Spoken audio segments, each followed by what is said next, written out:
hard drive on the computer is not necessarily, and I'm not stereotyping here, but they maybe are not the same person that repaired the kitchen appliance, or maybe not the same person that built the patio. Okay, so these things are very heavily context driven, and you've got to remember this, right? So that a student that comes in that may have a proficiency with Facebook, say, they don't necessarily know spreadsheets or wikis. They may not know how to use Facebook for an academic purpose, right? So the variation within a generation is much broader. So this digital nativism idea, I think, is not really what technology is going to solve, right? So what are we left with? Once we remove the frosting-covered horse pills, the snakes on the plane. I think that's funny. We're removing the snakes on the plane. I crack myself up when I write these things. You know, when the tech stuff is not flair or some new language that we're gonna talk to our students. Okay. You know, what I think we're left with is this idea of tutoring at scale, right? And I'll come into why that's important. Now, one big note here, because you are working on the projects in the afternoon, I think it's incredibly important that we teach our students how to use these technologies and come up with things, how to use these technologies. I helped write the media fluency outcomes at Keene State.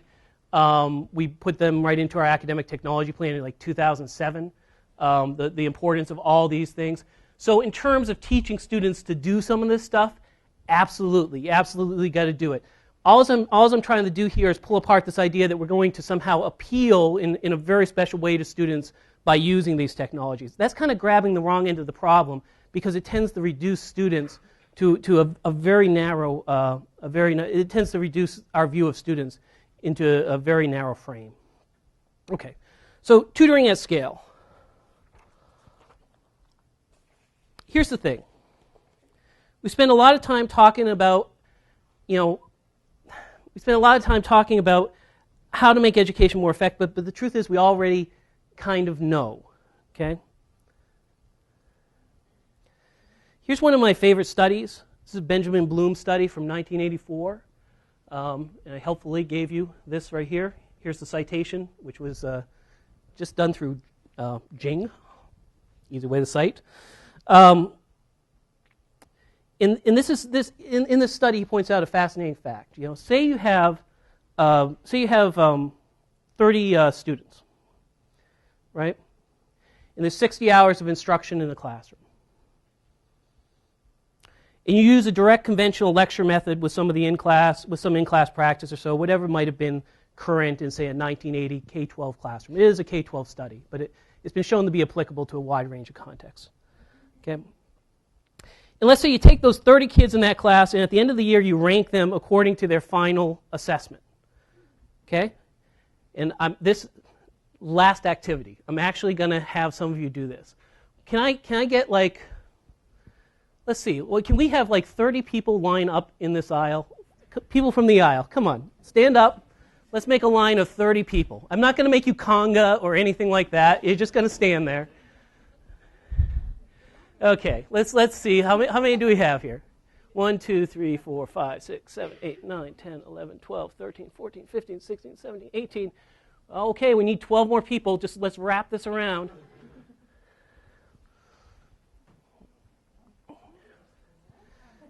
Okay.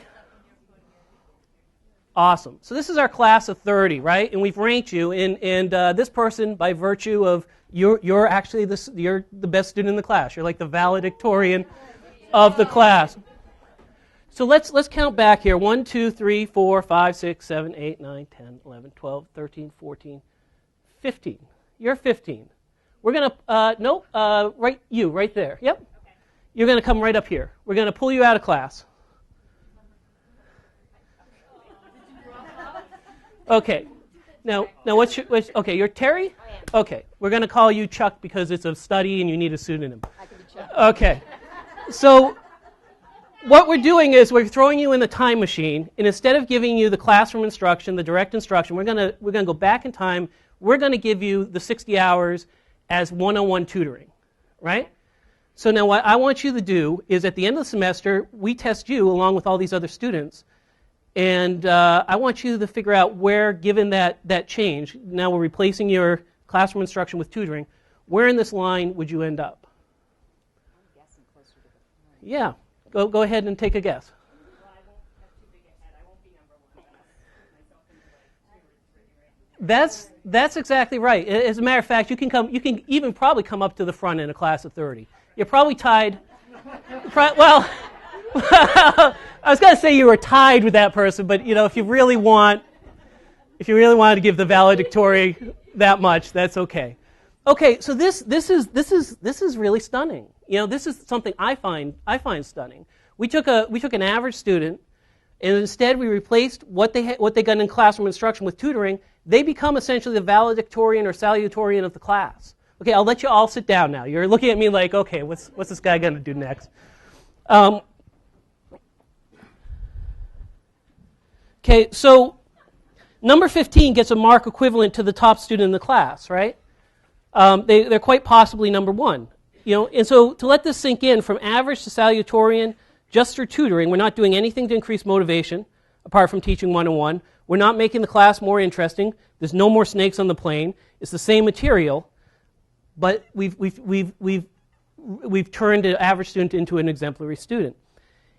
And Bloom called this the 2 sigma problem, right? It's named after the 2 standard deviations at which tutor students consistently outperformed their classroom-taught peers. So, we've kind of solved the education problem. We just get everybody a tutor, and everybody has this wonderful, wonderful progress. In some ways, a bunch of you have been to graduate school, have PhDs and so forth. In some ways, you already know this. When you actually start to get into those closer relationships with professors guiding your work, it's really, really effective, right? It's also usually subsidized by large classes on the bottom of the university that fund your ability to do that. But it's really, really effective. So why not just tutor scale? That's it, right? We can't afford to hire a skilled tutor for every person, so we make do with what we got. In many situations, what we got is a 10 to a 300 student classroom. So it's really worth, and this is actually what it looks like in terms of the distribution. We'll talk a little bit about mastery learning, not too much. Bloom saw mastery learning as something that could approach tutoring, right? But here's your conventional distribution, and that's with one-on-one tutorial. Okay. So it's worth looking at what works in tutoring. Why is tutoring so effective? And this is kind of my summary of the research. And summarize an awful lot of research into 3 words. So it's obviously in some respects wrong, but I think it really catches the gist of what works in tutoring and why tutoring is so effective. Compared to tutoring, traditional lecture-based instruction is not conversational, it's not customized, it doesn't really provide immediate feedback. Now, we're talking, of course, about a stereotype of classroom lecture, education. And I just want you to know before I go forward, I know that most people don't teach exactly that way. But at this pole here of traditional lecture-based education, these are the things that are really missing. Let's deal with these one by one. Conversation. Traditional classroom discussion is not conversational. We know one of the best ways to understand something is to talk about it one-on-one, right? A tutor, when they're tutoring a student, often says, well, explain X to me, right? And the student has to explain X to them. And as they start to explain X to the tutor, they start to realize, maybe I don't know X so much, And the tutor thinks, okay, maybe we've got to spend a little more time on X. I find I do this all the time, right? Okay, you start talking about something you think you know about, like the prosecutor's fallacy, and then as you've already launched into the sentence, you're dialoguing with somebody, and about midway through it, you realize you have no idea what you're talking about. And what you do then is you move to address it. You start to make those connections, right? You start to say, okay, well, hold on, I did know this at one point. How does this work? And you start to remap it. And so what you're doing is you're deepening learning. This, by the way, is what breakfast with my wife looks like every day of the week. That's me trying to do that. My wife, she knows what she knows. Me, I have no idea. So it doesn't, sorry, sheets here. Okay. So we're really wired to learn conversationally. Secondly, class instruction is not customized, right, to student needs. A tutor is constantly asking probing questions about what a student knows, and they're not spending time on things that the student already knows. They're spending time on the things the student doesn't know, the student doesn't understand. And that ends up being really important. You know, in a lecture class, maybe you spend 80% of your time on something that a bunch of students actually don't need, right? I mean, it happens. Maybe not in your classroom, but it happens in a lot of classrooms. You know, there's an interesting subpoint here. You know, this Bloom's thing is from '84. Since then, they've looked at this idea of time on task, that is, the time that students spend on the actual learning activities and that impact of it. And what they found is that it's called, Aronson calls it academic learning time is what the actual correlation is with. So it's not only the students spending more time on the task, right? It's actually, the way Aronson describes it is, the key to increasing student learning is to maximize the amount of academic learning time, that is, to utilize education time in ways in which students are actively engaged in learning at appropriate levels of difficulty. And what they found was that the engaged piece didn't correlate very well, but that because you could be engaged, but being engaged at an inappropriate level of difficulty, something too easy or too hard, I mean, just kind of, it doesn't really go anywhere, right? It has to be at that level of difficulty. And when you look at that, that's an issue of customization, right? So you start to see why tutoring is powerful. So the last thing here, does it feel like I'm just pushing the boundaries of your patience with the slides? Each slide I go forward? It's like one of those tests where actually you say the test is actually retention, but the test actually turns out to be how long till people walk out. Which is like, you know, all the famous psychological tests, right? Okay, so the feedback thing is huge, and particularly immediate feedback. There's this great randomized experiment from a couple years back, and what they did was they told students, you're going to do this presentation, right? But they told a bunch of students, you're going to get feedback right after the presentations. They told some students, you're going to get feedback 3 days after the presentation. Some students, you're going to get feedback 10 days after the presentation. And what they found was that the students that knew they were going to get immediate feedback did much better than the students that thought that the feedback was going to come 10 days later. You know, and this is only expectation, right?